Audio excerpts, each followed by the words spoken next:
ಪ್ರೀತಿಯ ನನ್ನ ಯೂಟ್ಯೂಬ್ ಕುಟುಂಬಕ್ಕೆ ಮತ್ತೊಮ್ಮೆ ನನ್ನ ಪುಟ್ಟ ಪ್ರಪಂಚಕ್ಕೆ ಸ್ವಾಗತ. ನಾನು ಯಾವಾಗಲೂ ಡೈಲಿ ವ್ಲಾಗ್ಸ್ ಮಾಡ್ತಿದ್ದೆ, ಮತ್ತು ನಾನು ನನ್ನ ಅನುಭವಗಳನ್ನ ಹೇಳ್ತಿದ್ದೆ. ಜೊತೆಗೆ ಕತೆಗಳನ್ನ ಹೇಳಬೇಕಂತಲೇ ನಾನು ಯೂಟ್ಯೂಬ್ ಚಾನಲ್ ಶುರು ಮಾಡಿದ್ದು.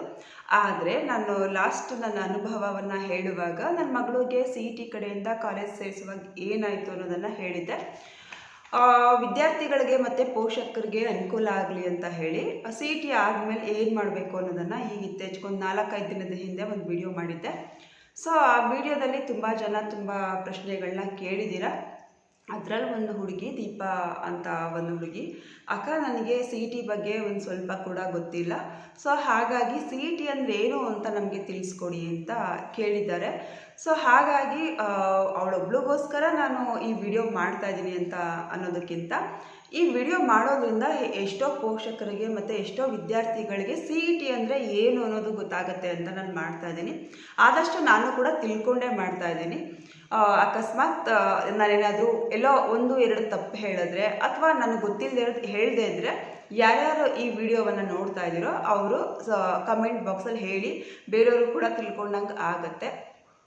ನಾನು ನೋಡಿರೋ ವಿಡಿಯೋಗಳಲ್ಲೆಲ್ಲ ಎಕ್ಸಾಮ್ಗೆ ಅಪ್ಲಿಕೇಶನ್ ಯಾವಾಗ ಹಾಕಬೇಕು, ಮತ್ತು ಯಾವ ರೀತಿ ಹಾಕಬೇಕು, ಮತ್ತು ಆಪ್ಷನ್ ಎಂಟ್ರಿ ಹೇಗೆ ಮಾಡಬೇಕು, ಡಾಕ್ಯುಮೆಂಟ್ ವೆರಿಫಿಕೇಷನ್ ಹೇಗೆ ಮಾಡಬೇಕು ಅನ್ನೋದನ್ನು ಒಂದೊಂದೇ ಹಂತವಾಗಿ ಹೇಳ್ತಿರ್ತಾರೆ, ಅದನ್ನು ನೋಡಿದ್ದೀನಿ. ಬಟ್ CET ಎಕ್ಸಾಮ್ ಅಂದರೆ ಏನು, ಯಾರ್ಯಾರು CET ಎಕ್ಸಾಮ್ ಬರೀಬಹುದು ಅನ್ನೋದ್ರ ಬಗ್ಗೆ ಯಾರೋ ಕೆಲವರು ಮಾಡಿದ್ದಾರೆ ವಿಡಿಯೋ ಅಷ್ಟೇ. ನಾನು ತುಂಬ ವಿಡಿಯೋಗಳನ್ನ ನೋಡಿಲ್ಲ, ಹಾಗಾಗಿ ನಾನು ಈ ವಿಡಿಯೋ ಮಾಡಬೇಕು ಸ್ಟೂಡೆಂಟ್ಸ್ಗೋಸ್ಕರ ಅಂತ ಅನ್ನಿಸ್ತು. ಹಾಗಾಗಿ ನಾನು ಮಾಡ್ತಾ ಇದ್ದೀನಿ. KCET ಎಕ್ಸಾಮನ್ನು ಯಾರು ಕಂಡಕ್ಟ್ ಮಾಡೋದು ಅಂತ ಹೇಳಿದ್ರೆ, ಇದು ಕಾಂಪಿಟೇಟಿವ್ ಎಕ್ಸಾಮು, ಅಂದರೆ ಸ್ಪರ್ಧಾತ್ಮಕ ಪರೀಕ್ಷೆ. ಈ ಪರೀಕ್ಷೆಯನ್ನು ಯಾರ್ಯಾರು ಬರೀಬಹುದು ಅಂತ ಹೇಳಿದ್ರೆ, PUCಯಲ್ಲಿ ಸೈನ್ಸ್ ತಗೊಂಡಿರುವಂತಹ ವಿದ್ಯಾರ್ಥಿಗಳು ಬರೀಬಹುದು. PCMB ಮತ್ತು PCMC ತಗೊಂಡಿರ್ತಾರಲ್ವ, ಅಂತಹ ವಿದ್ಯಾರ್ಥಿಗಳು ಬರೀಬಹುದು ಈ ಎಕ್ಸಾಮ್ನ. ಈ ಎಕ್ಸಾಮನ್ನು KEAದವರು, KE ಅಂತ ಹೇಳಿದ್ರೆ ಕರ್ನಾಟಕ ಎಕ್ಸಾಮಿನೇಷನ್ ಅಥಾರಿಟಿ, ಕರ್ನಾಟಕ ಪರೀಕ್ಷಾ ಪ್ರಾಧಿಕಾರದವರು 1994ರಲ್ಲಿ ಶುರು ಮಾಡಿದ್ರು. ಅದಕ್ಕೂ ಮುಂಚೆ ಈ ಪರೀಕ್ಷೆ ಇರಲಿಲ್ಲ. ನೇರವಾಗಿ ಹೋಗಿ ಅವ್ರಿಗೆ ಯಾವ ಕೋರ್ಸ್ ಬೇಕೋ ಅದಕ್ಕೆ ದಾಖಲಾಗಬಹುದಾಗಿತ್ತು. ಆದರೆ ಹಿಂದುಳಿದ ಮತ್ತು ಬಡ ವರ್ಗದ ಮತ್ತು ಮಧ್ಯಮ ವರ್ಗದ ಮತ್ತು ಪ್ರತಿಭಾವಂತ ವಿದ್ಯಾರ್ಥಿಗಳ ದೃಷ್ಟಿಯಿಂದ ಈ ಎಕ್ಸಾಮನ್ನು ಮಾಡೋದಕ್ಕೆ ಶುರು ಮಾಡಿದ್ರು 1994ರಲ್ಲಿ. ಈ ಪರೀಕ್ಷೆ ಅಡಿಯಲ್ಲಿ ಯಾವ್ಯಾವ ಕೋರ್ಸ್ಗಳಿಗೆ ಸೇರಿಸ್ಕೋಬಹುದು ಅಂದರೆ, ವೃತ್ತಿಪರ ಕೋರ್ಸ್ ಅಂತ ಬರುತ್ತೆ, ವೃತ್ತಿ ಶಿಕ್ಷಣ ಅಂತ ಬರುತ್ತೆ. ಸೊ ಯಾವ್ಯಾವ ಕೋರ್ಸ್ ಅಂತ ನಾನು ಸ್ವಲ್ಪ ಬರ್ಕೊಂಡಿದ್ದೀನಿ, ಯಾಕಂದರೆ ಎಲ್ಲವನ್ನು ನೆನಪಲ್ಲಿ ಇಟ್ಕೊಂಡು ಹೇಳೋದಕ್ಕೆ ಸ್ವಲ್ಪ ಕಷ್ಟ ಆಗುತ್ತೆ ಅಂತ ನಾನೊಂದಷ್ಟು ಬರ್ಕೊಂಡಿದ್ದೀನಿ. ಸೊ ಹಾಗಾಗಿ ಹೇಳ್ತಾ ಇದ್ದೀನಿ. CET ಪರೀಕ್ಷೆ ಬರೆಯೋದ್ರಿಂದ ವೃತ್ತಿ ಶಿಕ್ಷಣ ಕೋರ್ಸುಗಳಾದ BE, BTech ಮತ್ತು ವೈದ್ಯಕೀಯ ಅಂತ ಹೇಳಿದ್ರೆ ದಂತ ವೈದ್ಯಕೀಯ, ಡೆಂಟಲ್, ಮತ್ತು ಪಶು ವೈದ್ಯಕೀಯ, ವೆಟರ್ನರಿ, ಆರ್ಕಿಟೆಕ್ಚರ್, ಮತ್ತು ಫಾರ್ಮ್ ಸೈನ್ಸ್ ಆದಂತಹ BSc ಅಗ್ರಿ ಅಂತ ಹೇಳಿದ್ರೆ BSc ಕೃಷಿ, BSc ರೇಷ್ಮೆ, BSc ತೋಟಗಾರಿಕೆ, BSc ಅರಣ್ಯ, ಮತ್ತು BSc ಆಹಾರ ವಿಜ್ಞಾನ, ಅಂದರೆ ಇದೆಲ್ಲ ಫುಡ್ ಸೈನ್ಸ್ ಮತ್ತು ಸಿರಿಕಲ್ಚರ್, ಫಾರೆಸ್ಟ್ರಿ ಅಂತೆಲ್ಲ ಇಂಗ್ಲೀಷಲ್ಲಿ ಬರುತ್ತೆ.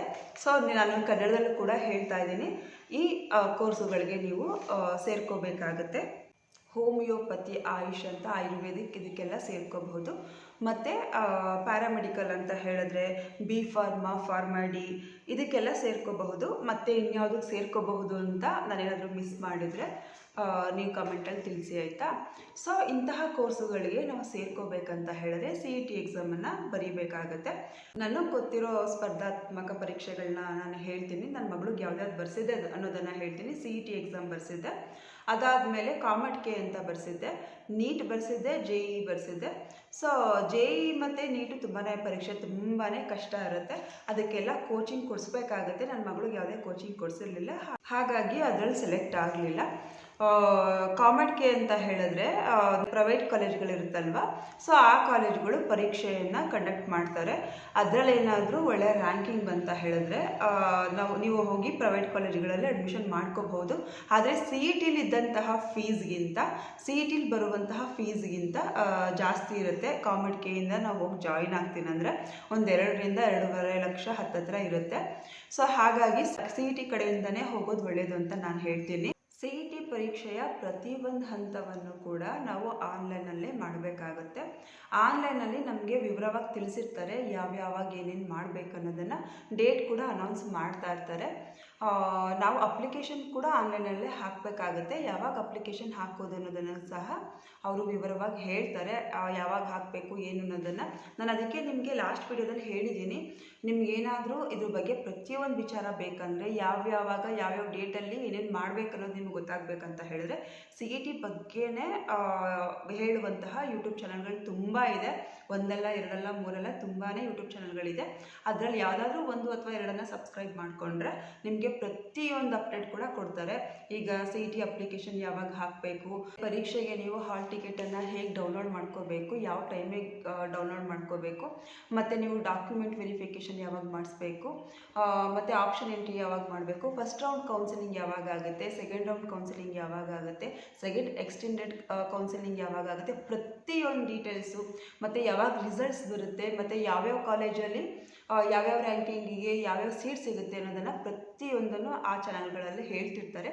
ಸೊ ಹಾಗಾಗಿ ನೀವು ಆ ಚಾನಲ್ನ ಸಬ್ಸ್ಕ್ರೈಬ್ ಮಾಡ್ಕೊಳ್ಳೋದ್ರಿಂದ ಪ್ರತಿಯೊಂದು ಅಪ್ಡೇಟ್ ನಿಮಗೆ ಗೊತ್ತಾಗುತ್ತೆ. ಎಷ್ಟೋ ಜನಕ್ಕೆ ನಾವು ಹೇಗೆ ಅಪ್ಲೈ ಮಾಡಬೇಕು ಅನ್ನೋದೇ ಗೊತ್ತಿರೋದಿಲ್ಲ, PUC ವಿದ್ಯಾರ್ಥಿಗಳಿಗೆ.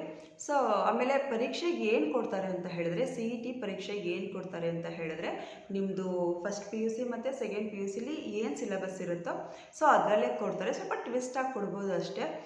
ಎಲ್ಲ ಮಕ್ಕಳಿಗೂ ಹೇಳ್ತಾ ಇದ್ದೀನಿ, ಡೆಡಿಕೇಶನ್ ನಿಮಗಿರಬೇಕು. ಅಪ್ಪ ಅಮ್ಮನಿಗಿಂತ ಹೆಚ್ಚಾಗಿ ನಾವು ಓದಬೇಕು, ನಾವು ಒಳ್ಳೇದಾಗಬೇಕು ಮುಂದೆ ಅಂತ ಹೇಳಿದ್ರೆ ನಾವು ಕಷ್ಟಪಟ್ಟು ಓದಬೇಕು ಅನ್ನೋದು ನಿಮ್ಮ ಮನಸ್ಸಲ್ಲಿ ಇರಬೇಕು.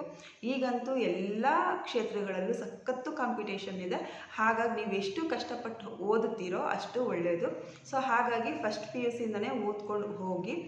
SLC ಮಾರ್ಕ್ಸ್ ಕೂಡ ತುಂಬ ಮುಖ್ಯ ಆಗುತ್ತೆ. ಸೊ ನೀವು ಚಿಕ್ಕವರಿಂದ ಹಿಡ್ದೇ ನೀವು ಚೆನ್ನಾಗಿ ಓದಬೇಕಾಗುತ್ತೆ. ಫಸ್ಟ್ PUCಯಿಂದನೇ ನೀವು ಕಷ್ಟಪಟ್ಟು ಓದ್ಕೊಂಡು ಹೋಗಿ. ಇವಾಗೇನು ಫಸ್ಟ್ PUC ಅಲ್ವಾ, ನೆಕ್ಸ್ಟು ಸೆಕೆಂಡ್ PUCಗೆ ಓದ್ಕೊಂಡ್ರಾಯ್ತು ಅಂತ ಅಂದ್ಕೋಬೇಡಿ. ನೀವು ಫಸ್ಟ್ PUCಯಿಂದ ಓದ್ಕೊಂಡು ಹೋಗಿದರೆ ನಿಮಗೆ ಸೆಕೆಂಡ್ PUCಗೆ ಈಸಿ ಆಗುತ್ತೆ. 2 ವರ್ಷದ್ದು ಸೇರಿಸಿ ಎಕ್ಸಾಮ್ ಕೊಡ್ತಾರೆ ನಿಮಗೆ. ನಿಮಗೆ ಲ್ಯಾಂಗ್ವೇಜಸ್ ನೀವು 2 ಸಬ್ಜೆಕ್ಟ್ ತೊಗೊಂಡಿರ್ತೀರ ಅಲ್ವಾ, ನೀವು ಯಾವ ಸಬ್ಜೆಕ್ಟ್ ತೊಗೊಂಡಿರ್ತೀರ, ಕನ್ನಡ ಸಾಂಸ್ಕ್ರಿಟ್ ಮತ್ತು ಇಂಗ್ಲೀಷ್ ತೊಗೊಂಡಿರ್ತೀರ, ಕನ್ನಡ ಮತ್ತು ಇಂಗ್ಲೀಷ್ ತೊಗೊಂಡಿರ್ತೀರ, ಕೆಲವರು ಹಿಂದಿ ಮತ್ತು ಇಂಗ್ಲೀಷ್ ತೊಗೊಂಡಿರ್ತೀರ. ಸೊ ನೀವು 2 ಲ್ಯಾಂಗ್ವೇಜಸ್ ಯಾವುದಾದ್ರೂ ತೊಗೊಂಡಿರ್ಬೋದು. CET ಪರೀಕ್ಷೆಯಲ್ಲಿ ನಿಮಗೆ PCMB ಅಂತ 4 ಸಬ್ಜೆಕ್ಟ್ ಇರುತ್ತಲ್ವ. ಸೊ 4 ಸಬ್ಜೆಕ್ಟ್ ಬಗ್ಗೆ ಎಕ್ಸಾಮ್ ಇರುತ್ತೆ. ಒಂದೊಂದು ದಿನ ಒಂದೊಂದು 2 ಎಕ್ಸಾಮ್ ಇರುತ್ತೆ. ನೀವು CET ಅಪ್ಲಿಕೇಶನ್ ಹಾಕುವಾಗ ನಿಮಗೆ ಯಾವ್ದು ಹತ್ತಿರ ಇದೆಯೋ ಸೆಂಟರ್, ಯಾವುದು ನಿಮಗೆ ಡಿಸ್ಟ್ರಿಕ್ ಅಂದರೆ ಯಾವ್ದು ನಿಮಗೆ ನಗರ ಸಿಟಿ ಹತ್ತಿರ ಇದೆಯೋ ಅದಕ್ಕೆ ನೀವು ಅಪ್ಲೈ ಮಾಡುವಾಗ ಆ ಊರನ್ನು ಹಾಕ್ಕೊಳ್ಳಿ. ಈಗ ನಮಗೆ ಮಂಡ್ಯ ಹತ್ತಿರ ಇತ್ತು, ಸೊ ಫಸ್ಟ್ ಪ್ರಿಯಾರಿಟಿ ನಾವು ಮಂಡ್ಯ ಕೊಟ್ಟಿದ್ವಿ, ಸೆಕೆಂಡ್ ಪ್ರಿಯಾರಿಟಿ ನಾವು ಮೈಸೂರು ಕೊಟ್ಟಿದ್ವಿ. ಸೊ ನಮಗೆ ಯಾವ್ದು ತುಂಬ ಹತ್ತಿರ ಇದೆಯೋ ಎಕ್ಸಾಮ್ ಬರೆಯೋದಕ್ಕೆ ನಿಮಗೆ ಹೋಗೋದಕ್ಕೆ ಈಸಿ ಆಗಬೇಕಲ್ವ. ಸೊ ಆ ಥರ ನೀವು ಪ್ರಿಯಾರಿಟಿಯನ್ನು ಕೊಟ್ಕೋಬೇಕು. ನೀವು ಎಕ್ಸಾಮ್ ಬರೆಯೋದಕ್ಕೆ ಸಿಟಿಗಳಲ್ಲೇ ಬರೆಸೋದು, ಸೊ ನಗರಗಳಲ್ಲೇ ಬರೆಯೋದು. ಸೊ ಹಾಗಾಗಿ ನೀವು ಪ್ರಿಯಾರಿಟಿಯನ್ನು ನಿಮ್ಗೆ ತುಂಬ ಹತ್ತಿರ ಯಾವುದಿದೆಯೋ, ಈಗ ನೀವು ಬೆಂಗಳೂರಲ್ಲಿದ್ದರೆ ಬೆಂಗಳೂರು ಕೊಟ್ಕೋಬೇಕು, ಈಗ ನೀವು ಬಳ್ಳಾರಿ ಡಿಸ್ಟಿಕಲ್ಲಿದ್ದರೆ ಬಳ್ಳಾರಿ ಕೊಟ್ಕೋಬೇಕು. ಹಾಗೆ ನಿಮಗೆ ತುಂಬ ಹತ್ತಿರ ಯಾವುದಿದೆಯೋ ಆ ಪ್ಲೇಸನ್ನು ನೀವು ಎಕ್ಸಾಮ್ ಬರೆಯೋದಕ್ಕೆ ಆಯ್ಕೆ ಮಾಡ್ಕೊಳ್ಳಿ. ಯಾಕಂದರೆ ಹೋಗೋದಕ್ಕೆ ಈಸಿ ಆಗುತ್ತೆ. ಎಕ್ಸಾಮ್ 2 ದಿನ ಇರುತ್ತೆ. ಒಂದಿನ 2 ಸಬ್ಜೆಕ್ಟ್ ಇದ್ದರೆ ಮತ್ತೊಂದು ದಿನ 2 ಸಬ್ಜೆಕ್ಟ್, ಬೆಳಿಗ್ಗೆ ಒಂದು ಸಂಜೆ ಒಂದು ಇರುತ್ತೆ. ಸೊ ಹಾಗಾಗಿ ಹೇಳ್ತಾ ಇದ್ದೀನಿ, ನಿಮಗೆ ಎಕ್ಸಾಮ್ ಅಪ್ಲಿಕೇಶನ್ ಹಾಕುವಾಗ ಏನೇನು ಬೇಕಾಗುತ್ತೆ ಅಂತ ಹೇಳಿದ್ರೆ, ನಿಮ್ಮದು ಪಾಸ್ಪೋರ್ಟ್ ಸೈಜು ಫೋಟೋ ಬೇಕಾಗುತ್ತೆ. 1 ಅಥವಾ 2 ಇಟ್ಕೊಳ್ಳಿ, ಅಂದರೆ ಸ್ಕ್ಯಾನ್ ಮಾಡಿ ಇಟ್ಕೋಬೇಕಾಗುತ್ತೆ. ನೀವು CET ಅಪ್ಲಿಕೇಶನ್ನ ನೀವು ಮನೆಯಲ್ಲೇ ಹಾಕೋಬಹುದು, ನಿಮ್ಮ ಫೋನಲ್ಲೇ ಹಾಕೋಬಹುದು. ಆದರೆ ಕೆಲವೊಂದಕ್ಕೆ ಈಗ ಫೋಟೋ ಹಾಕ್ತೀರಾ, ಆಮೇಲೆ ಫೋಟೋ ಬೇಕಾಗುತ್ತೆ, ಮತ್ತು ಲೆಫ್ಟ್ ಥಂಬ್ ಇಂಪ್ರೆಷನ್ ಬೇಕಾಗುತ್ತೆ, ಅದಾದಮೇಲೆ ನಿಮ್ಮ ಸಿಗ್ನೇಚರ್ ಬೇಕಾಗುತ್ತೆ. ಅದಕ್ಕೆಲ್ಲ ಇಷ್ಟು KB ಇಷ್ಟು MB ಅನ್ನೋ ಥರ ಇರುತ್ತೆ. ಸೊ ನಾವು ಫೋನಲ್ಲಿ ಅಪ್ಲೈ ಮಾಡೋಕ್ಕೋದು ಏನಾಗುತ್ತೆ, ಅದೆಲ್ಲ ಇಷ್ಟಿಲ್ಲ ಅಷ್ಟಿಲ್ಲ ಅಂತ ಅದು ಅಪ್ಲೈ ಮಾಡುವಾಗ ಅದೊಂದು ಪ್ರಾಬ್ಲಮ್ ಆಗುತ್ತೆ. ಹಾಗಾಗಿ ಆದಷ್ಟು ನೀವು ಸೈಬರ್ ಸೆಂಟರ್ಗಳಲ್ಲೇ ಅಪ್ಲೈ ಮಾಡಿ. CET ಎಕ್ಸಾಮ್ಗೆ ಅಪ್ಲಿಕೇಶನ್ ಹಾಕುವಾಗ ಏನೆಲ್ಲ ದಾಖಲೆಗಳು ಬೇಕಾಗುತ್ತೆ ಅಂತ ಹೇಳಿದ್ರೆ, PUC ಮಾರ್ಕ್ಸ್ ಕಾರ್ಡ್ ಬೇಕಾಗುತ್ತೆ, 10th ಮಾರ್ಕ್ಸ್ ಕಾರ್ಡ್ ಬೇಕಾಗುತ್ತೆ, ಅದಾದಮೇಲೆ ಕ್ಯಾಸ್ಟ್ ಆ್ಯಂಡ್ ಇನ್ಕಮ್ ಸರ್ಟಿಫಿಕೇಟ್ ಬೇಕಾಗುತ್ತೆ. ನೀವು ಯಾವ ಕ್ಯಾಸ್ಟು, ನೀವು ಯಾವ ಕ್ಯಾಟಗರಿ, ನಿಮ್ಗೆ ಎಷ್ಟು ವಾರ್ಷಿಕವಾಗಿ ಇನ್ಕಮ್ ಬರ್ತಿದೆ ಅನ್ನೋದ್ರ ಸರ್ಟಿಫಿಕೇಟ್ ಬೇಕಾಗುತ್ತೆ. ಅದಾದಮೇಲೆ ನೀವು 1ನೇ ಕ್ಲಾಸಿಂದ PUCವರೆಗೂ ಎಲ್ಲಿ ಓದಿದ್ದೀರಾ ಅದರದ್ದು ಸ್ಟಡಿ ಸರ್ಟಿಫಿಕೇಟ್ ಬೇಕಾಗುತ್ತೆ. ಹಾಗಾಗಿ ಯಾವುದಾದ್ರೂ ಒಂದೇ ಸ್ಕೂಲಲ್ಲಿ ಓದಿದರೆ ಬೆಟರು. ಇಲ್ಲ ನನ್ನ ಮಗಳಂತೂ 3-4 ಕಡೆ ಓದಿದ್ಲು, ಸೊ ಅಲ್ಲೆಲ್ಲ ಕಲೆಕ್ಟ್ ಮಾಡ್ಕೊಳ್ಳುವಷ್ಟರಲ್ಲಿ ಕಷ್ಟ ಆಯಿತು. ಸೊ ನಿಮಗೆ ಸ್ಟಡಿ ಸರ್ಟಿಫಿಕೇಟ್ ಬೇಕಾಗುತ್ತೆ. ಅದಾದಮೇಲೆ ನೀವು ಏನಾದರೂ ಬೇರೆ ಸ್ಪೋರ್ಟ್ಸ್ ಕೋಟಾದಲ್ಲೋ ಅಥವಾ ಗ್ರಾಮೀಣ ಕೋಟಾದಲ್ಲೋ, ಗ್ರಾಮೀಣ ಕೋಟಾ ಅಂತ ಇರುತ್ತೆ ಮತ್ತು ಸ್ಪೋರ್ಟ್ಸ್ ಕೋಟಾ ಅಂತ ಇರುತ್ತೆ. ಅದಾದಮೇಲೆ ಗ್ರಾಮೀಣ ಕೋಟಾ ಅಂದರೆ ರೂರಲ್ ಅಂತ ಬರುತ್ತೆ. ಕನ್ನಡ ಮೀಡಿಯಂ ಕೋಟಾ ಅಂತ ಇರುತ್ತೆ. ನೀವು CETಗೆ ಅಪ್ಲೈ ಮಾಡುವಾಗ ಅದಕ್ಕೆಲ್ಲ ಎಲಿಜಿಬಲ್ ಇದ್ದೀರಾ, ನೀವು ಗ್ರಾಮೀಣ ಪ್ರದೇಶದಲ್ಲಿ 1ನೇ ಕ್ಲಾಸಿಂದ SSLCವರೆಗೂ ಓದಿದ್ದೀರಾ ಅಂದರೆ 50,000ಕ್ಕಿಂತ ಕಡಿಮೆ ಜನ ಎಲ್ಲಿರುತ್ತೋ ಅದನ್ನು ಗ್ರಾಮೀಣ ಪ್ರದೇಶ ಅಂತ ಕರೀತಾರೆ. ಸೊ ನಿಮ್ಮೂರುಗಳಲ್ಲಿ ಹಳ್ಳಿಗಳಿರೋರಿಗೆಲ್ಲ ಗ್ರಾಮೀಣ ಪ್ರದೇಶ ಅಂತಲೇ ಬರುತ್ತೆ. ಸೊ 1ನೇ ಕ್ಲಾಸಿಂದ 10ನೇ ಕ್ಲಾಸ್ವರೆಗೂ ನೀವು ಗ್ರಾಮೀಣ ಪ್ರದೇಶದಲ್ಲಿ ಓದಿದರೆ ನೀವಲ್ಲಿ ಟಿಕ್ ಮಾಡಿಸಿ, ಅಲ್ಲೆಲ್ಲ ಇರುತ್ತೆ, ಅಪ್ಲಿಕೇಶನ್ ಫಾರ್ಮಲ್ಲಿ ಇರುತ್ತೆ, ಅದಕ್ಕೆಲ್ಲ ಕರೆಕ್ಟಾಗಿ ನೀವು ಟಿಕ್ ಮಾಡಿಸ್ಬೇಕಾಗುತ್ತೆ. ಆಮೇಲೆ ಸ್ಪೋರ್ಟ್ಸ್ ಕೋಟಾದಲ್ಲಿದ್ದೀರಾ ಅಂತ ಇರುತ್ತೆ, ಅದಕ್ಕೂ ಟಿಕ್ ಮಾಡಬೇಕಾಗುತ್ತೆ. ನೆಕ್ಸ್ಟ್ ನೀವು 1ನೇ ಕ್ಲಾಸಿಂದ SSLCವರೆಗೂ ಕನ್ನಡ ಮೀಡಿಯಮಲ್ಲಿ ಓದಿದ್ದೀರಾ ಅಂತ ಇರುತ್ತೆ. ಸೊ ಅದಕ್ಕೆಲ್ಲ ಟಿಕ್ ಮಾಡಿಸಿ, ಅಪ್ಲಿಕೇಶನ್ ಹಾಕುವಾಗ ಜಸ್ಟ್ ಟಿಕ್ ಮಾಡಿಸಿರಿ ಅಷ್ಟೇ. ಅವಾಗೆಲ್ಲ ನಿಮಗೆ ದಾಖಲೆಗಳನ್ನ ಕೇಳಲ್ಲ. ಆದರೆ ಡಾಕ್ಯುಮೆಂಟ್ ವೆರಿಫಿಕೇಷನ್ ಇರುತ್ತಲ್ವ, ಆವಾಗ ನಿಮಗೆ ದಾಖಲೆಗಳನ್ನ ಕೇಳ್ತಾರೆ. ಸೊ ಅಪ್ಲಿಕೇಶನ್ ಹಾಕಿದ್ಮೇಲೆ ಹಾಲ್ ಟಿಕೆಟ್ ಯಾವಾಗ ತೊಗೋಬೇಕು ಅಂತ ಇರುತ್ತೆ. ಸೊ ಆ ಟೈಮಲ್ಲಿ ಹೋಗಿ ಹಾಲ್ ಟಿಕೆಟನ್ನು ಡೌನ್ಲೋಡ್ ಮಾಡ್ಕೊಳ್ಳಿ. ಸೊ ಅದರಲ್ಲಿ ನಿಮಗೆ ಕೊಟ್ಟಿರ್ತಾರೆ ಎಲ್ಲಿ ನಿಮಗೆ ಎಕ್ಸಾಮ್ ಬಿದ್ದಿದೆ ಅಂತ, ಎಲ್ಲಿ ಎಕ್ಸಾಮ್, ಯಾವ ಕಾಲೇಜಲ್ಲಿ ನಿಮಗೆ ಎಕ್ಸಾಮ್ ಇದೆ ಅನ್ನೋದನ್ನು ನಿಮಗೆ ಹಾಲ್ ಟಿಕೆಟಲ್ಲೇ ಕೊಟ್ಟಿರ್ತಾರೆ. ಅಲ್ಲಿವರೆಗೂ ನಿಮ್ಗೆ ಎಲ್ಲಿ ಎಕ್ಸಾಮ್ ಬೀಳುತ್ತೆ ಅನ್ನೋದು ಗೊತ್ತಾಗೋದಿಲ್ಲ. ಸಿಟಿಲಿರೋರಾದರೆ ಅಥವಾ ಅವ್ರ ಮನೇಲಿ ಯಾರಾದರೂ ಓದಿರೋರಾದರೆ ಅಲ್ಲಿ ಅವ್ರ ಮಕ್ಳುಗಳಿಗೆ ಅವರು ಗೈಡ್ ಮಾಡ್ತಾ ಇರ್ತಾರೆ, ನೋಡಿ ಇವಾಗ ಎಕ್ಸಾಮ್ ಇದೆ, ನೋಡಿ ಇವಾಗ ಅಪ್ಲಿಕೇಶನ್ ಹಾಕಬೇಕು, ಇವಾಗ ಹಾಲ್ ಟಿಕೆಟ್ ಡೌನ್ಲೋಡ್ ಮಾಡ್ಕೋಬೇಕಂತ. ಆದರೆ ಗ್ರಾಮೀಣ ಪ್ರದೇಶದಲ್ಲಿರೋರು ಹೆದರೋಬೇಕಾಗಿಲ್ಲ. ನಿಮ್ಗೆ ಹೇಳಿದೆ ಅಲ್ವಾ, ನಿಮಗೆ ಯಾವಾಗ ಎಕ್ಸಾಮ್ ಶುರು ಆಗುತ್ತೆ ಪ್ರತಿಯೊಂದು ಹೇಳಿದೆ ಅಲ್ವಾ, ಯೂಟ್ಯೂಬ್ ಚಾನಲಲ್ಲಿದೆ, ನೋಡ್ಕೊಳ್ಳಿ ಅಂತ. ಯಾವಾಗ ಏನೇನು ಅಪ್ಡೇಟ್ ಆಗುತ್ತೆ ಎಲ್ಲ ಹೇಳ್ತಾರೆ. ನಾನು ಪರೀಕ್ಷೆ ರಿಸಲ್ಟ್ ಬಂದ ಮೇಲೆ ಏನು ಮಾಡಬೇಕು ಅನ್ನೋದನ್ನು ನಾನು ಆಲ್ರೆಡಿ ವಿಡಿಯೋ ಮಾಡಿದ್ದೀನಿ, ಮತ್ತೆ ಹೇಳ್ತಿದ್ದೀನಿ. ನಾನು ಪರೀಕ್ಷೆ ರಿಸಲ್ಟ್ ಬಂದಮೇಲೆ, CET ರಿಸಲ್ಟ್ ಬಂದಮೇಲೆ ಫಸ್ಟು ದಾಖಲಾತಿಗಳ ಪರಿಶೀಲನೆ ಅಂತ ಮಾಡ್ತಾರೆ. ಅದರಲ್ಲಿ ನೀವು ಏನೇನಿಗೆ ಟಿಕ್ ಹಾಕ್ಸಿದ್ರೋ, ನೀವು ಯಾವ ಕ್ಯಾಟಗರಿಲಿದ್ದೀರಾ, ನೀವು ಅದಕ್ಕೆಲ್ಲ ಎಲಿಜಿಬಲ್ ಇದ್ದೀರಾ ಅನ್ನೋದವ್ರಿಗೆ ಗೊತ್ತಾಗಬೇಕಾಗುತ್ತೆ. ಅದರಿಂದಾಗಿ ಡಾಕ್ಯುಮೆಂಟ್ ವೆರಿಫಿಕೇಷನ್ ಮಾಡಿಸ್ಲೇಬೇಕಾಗುತ್ತೆ. ಫಸ್ಟ್ ಪ್ರೊಸೆಸ್ಸೇ ಅದು. ಸೊ ಅದನ್ನು ಮಾಡಿಸ್ಲೇಬೇಕಾಗುತ್ತೆ. ಅದರಲ್ಲಿ CETದು ಅಡ್ಮಿಷನ್ ಟಿಕೆಟ್ ನಂಬರ್ ತೊಗೊಂಡೋಗ್ಬೇಕಾಗುತ್ತೆ. ಏನೇನು ಅಪ್ಲೈ ಮಾಡಬೇಕು, ನಿಮಗೆ ಮೊದಲೇ ಹೇಳಿದಾಗ CET ಅಡ್ಮಿಷನ್ ಟಿಕೆಟ್ ಇರಲಿಲ್ಲ ಅಲ್ವಾ. ಸೊ ನೀವು ಇವಾಗ ಡಾಕ್ಯುಮೆಂಟ್ ವೆರಿಫಿಕೇಷನ್ಗೆ ನೀವು CETದು ಅಡ್ಮಿಷನ್ ಟಿಕೆಟ್ ತಗೊಂಡು ಹೋಗಬೇಕಾಗುತ್ತೆ. ನೀವು ಮೊದಲು ಏನೇನು ಕೊಟ್ಟಿದ್ರಿ, ಅಪ್ಲೈ ಮಾಡುವಾಗ ಏನೇನು ಕೊಟ್ಟಿದ್ರಿ, 10th marks card, PUC marks card, ಮತ್ತು ಕ್ಯಾಸ್ಟ್ ಮತ್ತು ಇನ್ಕಮ್ ಸರ್ಟಿಫಿಕೇಟು, ಸ್ಟಡಿ ಸರ್ಟಿಫಿಕೇಟು, ಮತ್ತು ಸ್ಪೋರ್ಟ್ಸ್ ಕೋಟಾದಲ್ಲಿ ನೀವಿದ್ದರೆ ಅದ್ರ ಸರ್ಟಿಫಿಕೇಟ್ ತೊಗೊಂಡೋಗ್ಬೇಕಾಗತ್ತೆ. ಮತ್ತು ನೀವು ಹೈದರಾಬಾದ್ ಕರ್ನಾಟಕ, ಈಗ ಕರ್ನಾಟಕದವ್ರು ಅಲ್ಲದಂತೆ ಹೈದರಾಬಾದ್ದವರು ಬರೀಬಹುದು ಈ ಎಕ್ಸಾಮನ್ನು. ಸೊ ನೀವು ಹೈದರಾಬಾದ್ ಕರ್ನಾಟಕ ಆದರೆ ಅದರದ್ದೊಂದು ಸರ್ಟಿಫಿಕೇಟ್ ತರಬೇಕಾಗುತ್ತೆ. ನಾನು ಮೊದಲೇ ಹೇಳಿದೆ ಅಲ್ವಾ, 1ರಿಂದ 10ನೇ ತರಗತಿವರೆಗೆ ನೀವು ಕನ್ನಡ ಮಾಧ್ಯಮದಲ್ಲಿ ಸ್ಟಡಿ ಮಾಡಿದರೆ ನೀವು BO ಆಫೀಸರ್, ನಿಮ್ಮ ಹತ್ತಿರದಲ್ಲಿರುವಂಥ ಶಿಕ್ಷಣಾಧಿಕಾರಿಗಳ ಹತ್ರ ಹೋಗಿ ನೀವು ಅದರದ್ದು ಸರ್ಟಿಫಿಕೇಟನ್ನು ತರಬೇಕಾಗತ್ತೆ. ನೀವು ಗ್ರಾಮೀಣ ಪ್ರದೇಶದಲ್ಲಿ ಓದಿದ್ದೀರಾ ಅಂತ ಇದ್ದರೆ ಆ ಸರ್ಟಿಫಿಕೇಟ್ ಕೂಡ BO ಹತ್ರನೇ, ಶಿಕ್ಷಣಾಧಿಕಾರಿಗಳ ಹತ್ರನೇ ಹೋಗಿ ತರಬೇಕಾಗತ್ತೆ. ಅದಾದಮೇಲೆ ಇಷ್ಟು ಸರ್ಟಿಫಿಕೇಟ್ ಬೇಕಾಗುತ್ತೆ ನಿಮಗೆ. ಇದಲ್ಲದೆ ಇನ್ನೊಂದಿದೆ, ಮೇಲುಸ್ತರ ಅಥವಾ ಜನರಲ್ ವಿದ್ಯಾರ್ಥಿಗಳು, ತುಂಬ ಪ್ರತಿಭಾವಂತ ವಿದ್ಯಾರ್ಥಿಗಳು ಮತ್ತು ವಾರ್ಷಿಕ ಆದಾಯ ಕಡಿಮೆ ಇರೋರು, ಇಂಥ ವಿದ್ಯಾರ್ಥಿಗಳಿಗೆ ಕೇಂದ್ರ ಸರ್ಕಾರದಿಂದ ಇದು ಇಂಜಿನಿಯರಿಂಗಲ್ಲಿ ಒಂದು 5% ಅಂತ ಎಕ್ಸ್ಟ್ರಾ ಸೀಟ್ಗಳನ್ನ ಕೊಟ್ಟಿರ್ತಾರೆ. ಸೊ ಆ ಸೀಟ್ಗಳಿಗೆ ಸೂಪರ್ ನ್ಯೂಮರಿಕ್ ಕೋಟಾ ಅಂತ, SNQ ಕೋಟಾ ಅಂತ ಇದೆ. ಸೊ ಅದರಲ್ಲಿ ನೀವು ಸೆಲೆಕ್ಟ್ ಆಗಬೇಕಂದ್ರೆ ನಿಮ್ಮ ಸಂಬಂಧಪಟ್ಟ ತಹಸೀಲ್ದಾರ್ದ ಹತ್ರ ಹೋಗ್ಬಿಟ್ಟು ನೀವು ಒಂದು ಪ್ರಮಾಣ ಪತ್ರವನ್ನು ಈಸ್ಕೊಂಡು ಬರಬೇಕಾಗತ್ತೆ. ಸೊ ಅದು ಕೂಡ ಬೇಕಾಗುತ್ತೆ ನೀವು ಅಪ್ಲೈ ಮಾಡುವಾಗ. ಅದೃಷ್ಟ ಇದ್ದರೆ ನಿಮಗೆ SNQ ಕೋಟಾದಲ್ಲಿ ಸೀಟ್ ಸಿಕ್ಕಿದ್ರೆ ಫೀಸು ತುಂಬಾ ಕಡಿಮೆ ಇರುತ್ತೆ. ಈಗ ನನಗೆ ಗೊತ್ತಿರೋ ಹಾಗೆ ತರ್ಡ್ ಎ ನಮ್ಮದು, ಸೊ ನಮಗೆ 1,16,000 ಫೀಸ್ ಇದೆ. ಅದೇ ನೀವು SNQ ಕೋಟಾದಲ್ಲಿ ಹೋದರೆ, ಈಗ ನಾನು ಕೂಡ ಅಪ್ಲೈ ಮಾಡಿದೆ, ನಾವು ಕೂಡ ಎಲಿಜಿಬಲ್ ಇದ್ವಿ ಅದಕ್ಕೆ. ಆದರೆ ನಮ್ಮ ಮಗಳಿಗಿಂತ ಒಳ್ಳೆ ರ್ಯಾಂಕಿಂಗ್ ಇರೋ ಸ್ಟೂಡೆಂಟ್ಸ್ ಇದ್ರಲ್ವ, ಅವ್ರಿಗೆ ಆ ಸೀಟ್ ಸಿಕ್ಕಿರುತ್ತೆ. ಸೊ ಅದ್ರಲ್ಲಿ ಹೋದರೆ 42,000 ಚಿಲ್ಲರೆ ಫೀಸ್ ಆಗುತ್ತಷ್ಟೇ. ಆದರೆ ಹಾಸ್ಟೆಲ್ ಫೀಸು ಮತ್ತು ಊಟದ ಫೀಸೆಲ್ಲ ನಾವು ಎಕ್ಸ್ಟ್ರಾ ಮಾಮೂಲಿ ಪೇ ಮಾಡಬೇಕಾಗುತ್ತೆ. ಫೀಸ್ ಮಾತ್ರ, ಕಾಲೇಜ್ ಫೀಸ್ ಮಾತ್ರ ನಿಮಗೆ ಪೂರ್ತಿ ಕಡಿಮೆ ಸಿಗುತ್ತೆ. 4 ವರ್ಷನೂ ಅಷ್ಟೇ ಇರುತ್ತೆ. 50,000ಕ್ಕಿಂತ ಕಡಿಮೆ ಇರುತ್ತೆ ಅಂತ ಹೇಳ್ತೀನಿ, ಯಾಕಂದರೆ ವರ್ಷಕ್ಕಿಂತ ವರ್ಷಕ್ಕೆ ವೇರಿ ಆಗ್ತಿರುತ್ತಲ್ವ. ಸೊ 50,000ಕ್ಕಿಂತ ಕಡಿಮೆ ಬರುತ್ತೆ SNQ ಕೋಟಾದಲ್ಲಿ ಫೀಸು. ಹಾಗಾಗಿ ಅಪ್ಲೈ ಮಾಡುವಾಗ ನೀವು ಜನರಲ್ ಇರೋರು, ಇನ್ಕಮ್ ಕಡಿಮೆ ಇರೋರು, ವಾರ್ಷಿಕ ಆದಾಯ ಕಡಿಮೆ ಇರೋರು ನೀವು ಅದನ್ನು ಕೂಡ ಅಪ್ಲೈ ಮಾಡಬಹುದು. ಡಾಕ್ಯುಮೆಂಟ್ ವೆರಿಫಿಕೇಷನಲ್ಲಿ ನೀವು ಎಲ್ಲ ದಾಖಲೆಗಳನ್ನ ಕೊಡಬೇಕು. ಸಿ ಇ ಟಿ ಅಪ್ಲೈ ಮಾಡುವಾಗ ನೀವು ಎಲ್ಲ ದಾಖಲೆಗಳನ್ನು ಕೊಡೋ ಅವಶ್ಯಕತೆ ಇಲ್ಲ. ಬಟ್ ನೀವು ಡಾಕ್ಯುಮೆಂಟ್ ವೆರಿಫಿಕೇಷನ್ ಮಾಡುವಾಗ ಅಷ್ಟರಲ್ಲಿ ನೀವು ಎಲ್ಲ ದಾಖಲಾತಿಗಳನ್ನ ರೆಡಿ ಮಾಡ್ಕೊಂಡಿರಿ ಅಂತ ನಿಮಗೆ ಹೇಳ್ತಾ ಇದ್ದೀನಿ. ಅಪ್ಲೈ ಮಾಡುವಾಗ ಎಲ್ಲದಕ್ಕೂ ಟಿಕ್ ಹಾಕಿಸಿ. ಬಟ್ ನೀವು ಡಾಕ್ಯುಮೆಂಟ್ ವೆರಿಫಿಕೇಷನ್ ಮಾಡುವಷ್ಟರಲ್ಲಿ ಎಲ್ಲ ಪ್ರಮಾಣ ಪತ್ರಗಳನ್ನ ಈಸ್ಕೊಂಡು ಬಂದಿರಿ. PUC ಮುಗಿಸುವಷ್ಟರಲ್ಲೇ ನೀವು ಈಸ್ಕೊಂಡು ಬಂದಿದ್ರು ಬೆಟರ್. ಯಾಕಂತ ಹೇಳಿದ್ರೆ ನಿಮಗೆ ಅಪ್ಲೈ ಮಾಡುವಾಗ ಈಸಿ ಆಗುತ್ತೆ. ಇನ್ಕಮ್ ಸರ್ಟಿಫಿಕೇಟ್ ಆಗಿರಬಹುದು, ಅಥವಾ 1ನೇ ಕ್ಲಾಸಿಂದ SSLC ವರೆಗೂ ಕನ್ನಡ ಮಾಧ್ಯಮದಲ್ಲಿ ಓದಿರೋದಾಗಿರಬಹುದು, ಅಥವಾ ಗ್ರಾಮೀಣ ಪ್ರದೇಶದಲ್ಲಿ ಓದಿರೋದಾಗಿರಬಹುದು. ಆ ಸರ್ಟಿಫಿಕೇಟ್ಗಳನ್ನ ನೀವು ಆದಷ್ಟು ಬೇಗ ಮಾಡಿಸಿಟ್ಕೊಂಡ್ರೆ ಸಿ ಇ ಟಿ ಅಪ್ಲೈ ಮಾಡುವಾಗ ಈಸಿ ಆಗುತ್ತೆ. ನಮಗೆಲ್ಲ ಅದು ಗೊತ್ತಿರಲಿಲ್ಲ, ನಮಗೆ ತುಂಬ ಕಷ್ಟ ಆಯಿತು. ಅರ್ಜೆಂಟಾಗಿ ಅಪ್ಲೈ ಮಾಡಿದ್ವಿ, ಸ್ವಲ್ಪ ಲೇಟಾಗೆಲ್ಲ ಬಂತು ಸರ್ಟಿಫಿಕೇಟ್ ಎಲ್ಲ. ಸೊ ಹಾಗಾಗಿ ನಿಮ್ಗೆ ಮುಂಚಿತವಾಗಿ ಹೇಳ್ತಾ ಇದ್ದೀನಿ, ತಿಳ್ಕೊಳ್ಳಿದ್ದನ್ನ ಬೇಗ ಅದೆಲ್ಲ ಪ್ರಮಾಣ ಪತ್ರಗಳನ್ನ ಇಟ್ಕೊಳ್ಳಿ ಆಯಿತಾ. ಡಾಕ್ಯುಮೆಂಟ್ ವೆರಿಫಿಕೇಷನ್ ಆದಮೇಲೆ ನಿಮಗೆ ವೆರಿಫಿಕೇಷನ್ ಸ್ಲಿಪ್ ಅಂತ ಸಿಗುತ್ತೆ, ಕೊಡ್ತಾರೆ. ಅದನ್ನು ಕೂಡ ಡೌನ್ಲೋಡ್ ಮಾಡ್ಕೊಳ್ಳೋದು. ಆಲ್ಮೋಸ್ಟ್ ಎಲ್ಲ ಆನ್ಲೈನಲ್ಲೇ ನಡೆಯೋದ್ರಿಂದ ಮೊದಲೆಲ್ಲ ಹಿಂದೆ ಹೇಗಿತ್ತಂದರೆ 13 ಹೆಲ್ಪ್ಲೈನ್ ಸೆಂಟರ್ ಇತ್ತಂತೆ. ಸೊ ಆ ಹೆಲ್ಪ್ಲೈನ್ ಸೆಂಟರ್ಗೆ ಹೋಗಿ ನಾವು ಡಾಕ್ಯುಮೆಂಟ್ ವೆರಿಫಿಕೇಷನ್ ಮಾಡಿಸ್ಕೋಬೇಕಾಗಿತ್ತು. ಬೆಂಗಳೂರಿಗೆ ಹೋಗಬೇಕಾಗಿತ್ತು, ಅಥವಾ ನಮ್ಮ ಮಂಡ್ಯದಲ್ಲಿ ಇಂಥ ಜಾಗ ಅಂತ ಹೇಳಿದ್ರೆ ಅಲ್ಲಿಗೂ ಹೋಗಬೇಕಾಗಿತ್ತು, ಅಥವಾ ಮೈಸೂರಲ್ಲಿ ಇಂಥ ಜಾಗ ಅಂತ ಹೇಳಿದ್ರೆ ಅಲ್ಲಿಗೆ ಹೋಗಬೇಕಾಗಿತ್ತು. ಸೊ ಆದರೆ ಇವಾಗ ಎಲ್ಲೂ ಹೋಗೋ ಹಾಗಿಲ್ಲ, ಎಲ್ಲ ಆನ್ಲೈನಲ್ಲೇ ನಾವು ಮಾಡ್ಕೋಬೇಕು. ನಿಮಗೆ ಗೊತ್ತಾದರೆ ನೀವೇ ಮಾಡ್ಕೊಳ್ಳಿ, ಆರಾಮಾಗಿ ಫೋನಲ್ಲಿ ಮಾಡ್ಕೋಬಹುದು. ಅಕಸ್ಮಾತ್ ನಮ್ಗೆ ಭಯ, ನಮ್ಗೆ ಮಾಡೋದಕ್ಕಾಗಲ್ಲ ಅಂತ ಹೇಳಿದ್ರೆ ಕಂಪ್ಯೂಟರ್ ಸೆಂಟರ್ಗಳಿರುತ್ತಲ್ಲ, ಸೈಬರ್ ಸೆಂಟರ್ಗಳು, ಸೊ ಅಲ್ಲಿ ಹೋಗಿ ಮಾಡಿಸ್ಕೊಳ್ಳಿ. ನಿಮಗೆ ವೆರಿಫಿಕೇಷನ್ ಡಾಕ್ಯುಮೆಂಟ್ ವೆರಿಫಿಕೇಷನ್ ಆದ ತಕ್ಷಣ ನಿಮಗೆ ವೆರಿಫಿಕೇಷನ್ ಸ್ಲಿಪ್ ಅಂತ ಸಿಗುತ್ತೆ. ಅದರಲ್ಲಿ ನಿಮಗೆ ಸೀಕ್ರೆಟ್ ಕೀ ಕೊಟ್ಟಿರ್ತಾರೆ. ಅದನ್ನು ಯಾರ ಹತ್ರನೂ ಹಂಚ್ಕೋಬಾರ್ದು, ಅಂದರೆ ಯಾರ ಹತ್ರನೂ ಹೇಳಬಾರ್ದು.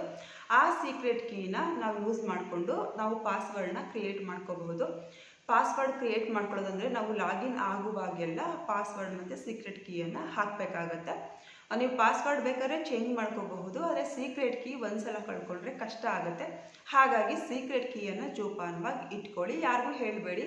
ಯಾರಿಗೂ ಹೇಳಬೇಡಿ ಅಂತ ಹೇಳ್ತಾ ಇದ್ದೀನಿ ಅಂದರೆ, ಆ ಸೀಕ್ರೆಟ್ ಕೀನ ಯೂಸ್ ಮಾಡಿಕೊಂಡು ನೀವು ಆಪ್ಷನ್ ಎಂಟ್ರಿ ಮಾಡಿರ್ತೀರಲ್ವ, ಈಗ ಪ್ರಿಯಾರಿಟಿ ಕೊಟ್ಟಿರ್ತೀರಾ, ಈಗ ಇಂಥ ಕಾಲೇಜಲ್ಲಿ ಇಂಥ ಕೋರ್ಸ್ಗೆ ಇಂಥ ಬ್ರಾಂಚ್ಗೆ ಅಂತ ನೀವು ಪ್ರಿಯಾರಿಟಿ ಕೊಟ್ಟಿರ್ತೀರಾ. ಅಕಸ್ಮಾತ್ ಯಾರಿಗೂ ಬೇರೆಯವ್ರಿಗೆ ಆ ಸೀಕ್ರೆಟ್ ಕೀ ಗೊತ್ತಾದರೆ ಅದನ್ನು ಅವರು ಬೇರೆ ಎಕ್ಸ್ಚೇಂಜ್ ಮಾಡಬಹುದು.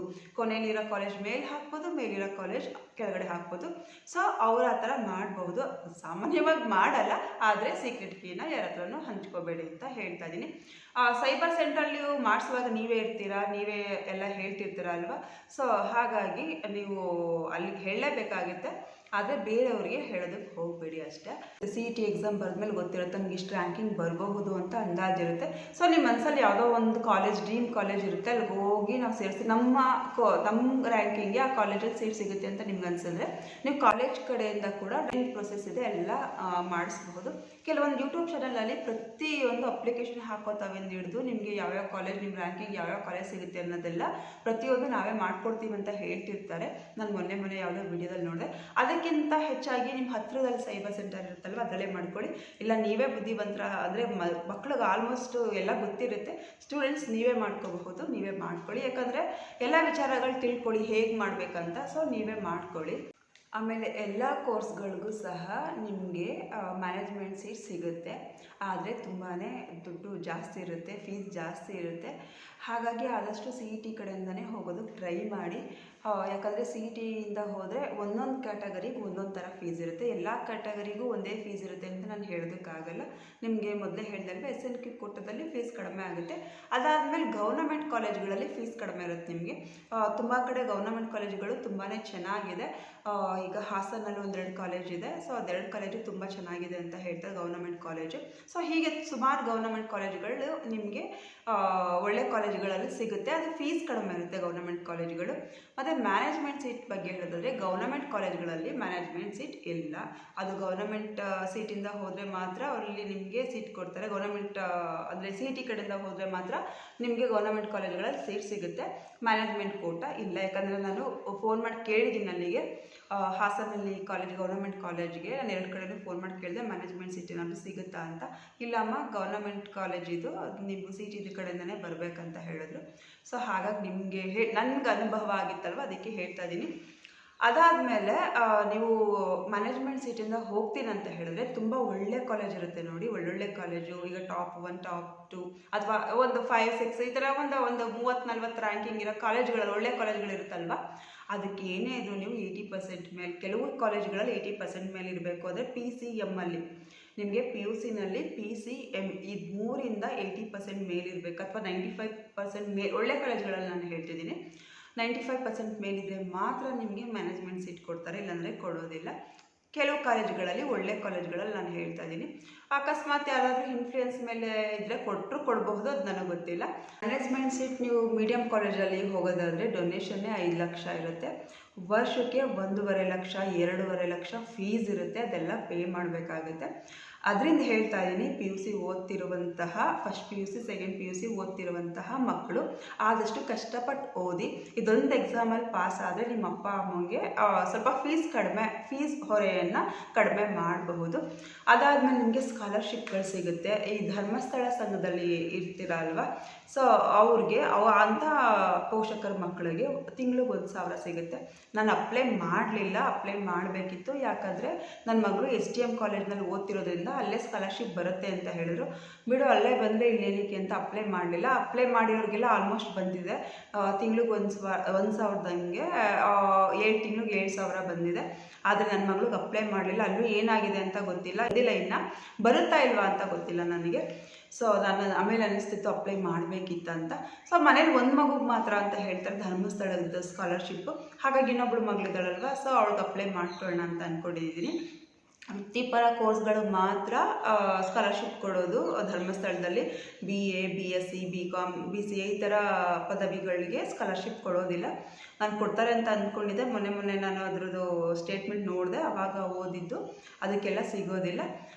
ಅದಾದಮೇಲೆ ನೀವು ಚೆನ್ನಾಗಿ ಓದ್ಕೊಳ್ಳಿ, ಇನ್ನೇನಿಲ್ಲ. ಎಲ್ಲ ಕಾಲೇಜ್ಗಳಲ್ಲೂ ಈಗ ಇಂಟಿಗ್ರೇಟೆಡ್ ಅಂತ ಹೇಳ್ತಾರೆ. ಅಂದರೆ ನಾವು CET ನೀಟ್ಗೂ ಕೋಚಿಂಗ್ ಕೊಡ್ತೀವಿ, ಮತ್ತು ಬೋರ್ಡ್ ಎಕ್ಸಾಮ್ಗೂ ಕೋಚಿಂಗ್ ಕೊಡ್ತೀವಿ ಅಂತ. ಬಟ್ ಎಷ್ಟೋ ಕಾಲೇಜ್ಗಳಲ್ಲಿ ಕೋಚಿಂಗ್ ಕೊಡೋದಿಲ್ಲ. ಅದಕ್ಕೆ ನೀವು ಸ್ವಲ್ಪ ಸರ್ಚ್ ಮಾಡಿ ಯೂಟ್ಯೂಬಲ್ಲ ಅಥವಾ ಗೂಗಲಲ್ಲ, ಅಥವಾ ಹೇಗೋ ನೀವು ತುಂಬ ಬುದ್ಧಿವಂತರಾದರೆ ನೀವು ಬುಕ್ ಎಲ್ಲ ಪೂರ್ತಿ ಓದಿ ನೀವು ತಿಳ್ಕೊತೀರ. ಈಗ ಮೀಡಿಯಮಾಗಿ ಓದೋರು ಅಥವಾ ಓದಕ್ಕೆ ಬರ್ದಿದ್ದವ್ರಿಗೆ ಸ್ವಲ್ಪ ಕೋಚಿಂಗ್ ಕೊಡಿಸ್ಲೇಬೇಕಾಗುತ್ತೆ. ಈಗ ನಾನು ಎಕ್ಸಾಂಪಲ್ಗೆ ಹೇಳಬೇಕಂತ ಹೇಳಿದ್ರೆ, ಒಂದೇನೋ ಬಟ್ಟೆ ಹೊಲಿಯೋದಕ್ಕೆ ನೋಡಿ, ಇಲ್ಲಿ ಸೂಜಿ ಇದೆ, ಇಲ್ಲಿ ಮಿಷಿನ್ ಇದೆ, ಇಲ್ಲಿ ದಾರ ಇದೆ, ಹೊಲೀರಿ ಅಂತ ಬಿಟ್ಬಿಟ್ರೆ ನಮ್ಗೇನು ಗೊತ್ತಾಗತ್ತಲ್ವಾ? ನೋಡಿ ಈ ಥರ ಕಟ್ ಮಾಡಿ, ಈ ಥರ ಸೇರಿಸಿ, ಈ ಥರ ಸ್ಟಿಚ್ ಮಾಡಿ ಅಂತ ಹೇಳಿದ್ರೆ ಗೊತ್ತಾಗುತ್ತೆ.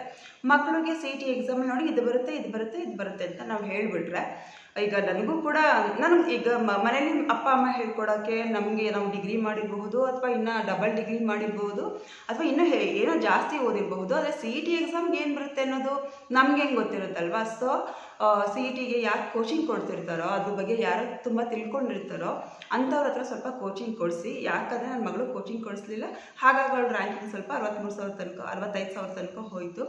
ಅದೇ ಅವಳ ಕಾಲೇಜಲ್ಲೇ ಈಗ PUC ಮುಗಿದ ತಕ್ಷಣ 2 ತಿಂಗಳು ಗ್ಯಾಪ್ ಇತ್ತಲ್ವ, ಸೊ ಆವಾಗ ಅವರು ಕೋಚಿಂಗ್ ಕೊಡಿಸಿರೋರು 2 ತಿಂಗಳಿಂದ 1 ತಿಂಗಳಾದರೂ ಗ್ಯಾಪ್ ಇರುತ್ತೆ. ಅಥವಾ ಬೆಳಗ್ಗೆಯಿಂದ ಸಂಜೆವರೆಗೂ ಕಾಲೇಜಿಗೆ ಹೋಗಿ ಸಂಜೆ ಮೇಲೆ ಟೈಮ್ ಇದ್ದರೆ ಆವಾಗಲಾದರೂ ಸ್ವಲ್ಪ ಕೋಚಿಂಗ್ ಕೊಡಿಸಿ. ನನ್ನ ಪ್ರಕಾರ ಕೋಚಿಂಗ್ ಕೊಡಿಸಿದ್ರೆ ಸ್ವಲ್ಪ ರ್ಯಾಂಕಿಂಗ್ ಇನ್ನೂ ಚೆನ್ನಾಗಿ ಬರುತ್ತೆ ಅಂತ ಹೇಳ್ತೀನಿ. ಅವ್ರ ಫ್ರೆಂಡ್ಸ್ಗೆಲ್ಲ ಯಾರು ಕೋಚಿಂಗ್ ಕೊಡಿಸಿದಾರೋ ಅವ್ರಿಗೆ ಚೆನ್ನಾಗಿ ರ್ಯಾಂಕಿಂಗ್ ಬಂದಿದೆ, ಅದರಿಂದಾಗಿ ಹೇಳ್ತಾ ಇದ್ದೀನಿ. ಸ್ವಲ್ಪ ಕೋಚಿಂಗ್ ಕೊಡಿಸಿದ್ರೆ ರ್ಯಾಂಕಿಂಗ್ ಚೆನ್ನಾಗಿ ಬರುತ್ತೆ ಅಂತ ಅಂದ್ಕೊಳ್ತೀನಿ ನಾನು. ಫೀಸ್ ಅಂತೂ ಸಂಪೂರ್ಣವಾಗಿ ಕ್ಯಾಟಗರಿ ಮೇಲೆ ಹೋಗುತ್ತೆ. SC STಗೆ ಪೂರ್ತಿ ಕಡಿಮೆ ಫೀಸ್ ಅಂತ ಹೇಳ್ತಾರೆ. ನಾನು ಕನ್ಫರ್ಮ್ ಎಷ್ಟು ಅಂತ ಗೊತ್ತಿಲ್ಲ, ಹಾಗಾಗಿ ನಾನು ಹೇಳ್ತಿಲ್ಲ. ಆದರೆ ಅವ್ರಿಗೆ ಸ್ಕಾಲರ್ಶಿಪ್ ಗೌರ್ಮೆಂಟಿಂದ ಸ್ಕಾಲರ್ಶಿಪ್ ಬರುತ್ತಂತೆ, ಜಾಸ್ತಿ ಸ್ಕಾಲರ್ಶಿಪ್ ಬರುತ್ತೆ. ಸೊ ಅದನ್ನು ಫೀಸ್ಗೆ ಕನ್ವರ್ಟ್ ಮಾಡ್ಕೊತಾರೆ ಅಂತ ಕೂಡ ಕೇಳಿದ್ದೀನಿ. ಅದ್ರ ಬಗ್ಗೆ ನನಗೆ ಜಾಸ್ತಿ ಐಡಿಯಾ ಇಲ್ಲ, ಅದರಿಂದಾಗಿ ಹೇಳ್ತಿಲ್ಲ. ನಿಮಗೆ category wise, branch wise, college wise ನಿಮಗೆ ಫೀಸು ವೇರಿ ಇರುತ್ತೆ, ಪ್ರತಿಯೊಂದಕ್ಕೂ ವೇರಿ ಇರುತ್ತೆ. ನಮ್ಮ ಕ್ಯಾಟಗರಿಗೆ 1,16,000 ಆಯಿತು. ನಾನು CET ಆದಮೇಲೆ ಯಾವ ಕಾಲೇಜ್ ಹೇಗೆ ಮಾಡಬೇಕು ಅನ್ನೋದೆಲ್ಲ ವಿಡಿಯೋ ಹಾಕಿದ್ದೀನಿ, ಅದರಿಂದ ನಾನು ಅದ್ರ ಬಗ್ಗೆ ಜಾಸ್ತಿ ಹೇಳೋದಕ್ಕೆ ಹೋಗ್ತಿಲ್ಲ. ಆದರೆ ನೀವು ಪ್ರಿಯಾರಿಟಿ ಚೆನ್ನಾಗಿ ಕೊಡಿ ಆಯಿತಾ. ಒಳ್ಳೆ ಕಾಲೇಜ್. ಈಗ ಈ ವರ್ಷ ಎಷ್ಟು ಜನ ಎಕ್ಸಾಮ್ ಬರ್ತಿದ್ದಾರೆ ಅಂದರೆ 3,30,787 ಜನ ಎಕ್ಸಾಮ್ ಬರ್ತಿದ್ದಾರೆ. ಆದರೆ ಎಕ್ಸಾಮ್ ಅಟೆಂಡ್ ಮಾಡಿರೋದು 3,11,991 ಜನ. ಆದರೆ ಅದರಲ್ಲಿ ಕ್ವಾಲಿಫೈಡ್ ಆಗಿರೋದು 2,75,677 ಜನ. ಟೋಟಲಿ 88 ಅಂದರೆ 88.36% ಬಂದಿದೆ. ಟೋಟಲ್ಲು ಓವರಾಲ್ ಹೇಳಬೇಕಂದ್ರೆ ಪರ್ಸೆಂಟೇಜ್ 88.36% ಬಂದಿದೆ.